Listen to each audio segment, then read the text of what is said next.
Kiitoksia.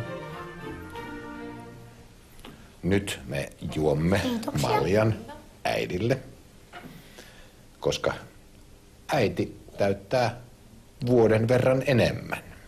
Rakas, paljon onnea. Kiitoksia.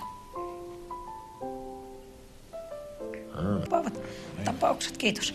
Sinä voit, Mikael, katsoa sitä listaa sitten eteenpäin, niin luetaan yhdessä. Äiti katsoo, että täällä varmaan varovasti. Kun minä en osaa lukea, niin meidän täytyy sitten vaan katsella. Tossa on rivi, aha.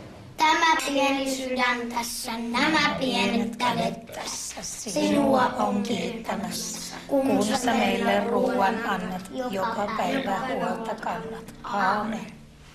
En halua pilata iloa, mutta yksi, joka pistää tässä nykypalvelussa korvaan, niin on se, että sinä ensinnäkin, kuten myös minä, niin olemme vanhempia henkilöitä ja me olemme asiakasasemassa. Niin. Meille ei sanota, että ole hyvä, vaan sanotaan olkaa hyvä. Kuulen jo sen korvissani, kun tulee mitä se Mikko se muija meni sanomaan. Tai mikä se luulee olevansa. Joo. Tuossa kävi justiinsa Paljon onnea. Oi, ku ihana. Paljon onnea vaan. Kiitos, kullat. Ihana.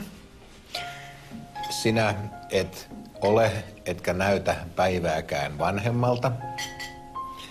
Sinä olet jälleen päivän nuorekkaampi. Pysy rakas sellaisena. Kiitoksia. Tämän ihanan syntymäpäivällisen päätteeksi niin haluan todeta, että aina kun saan olla kanssanne, niin minulla on elämässäni kaikki hyvin. Minulta ei puutu mitään.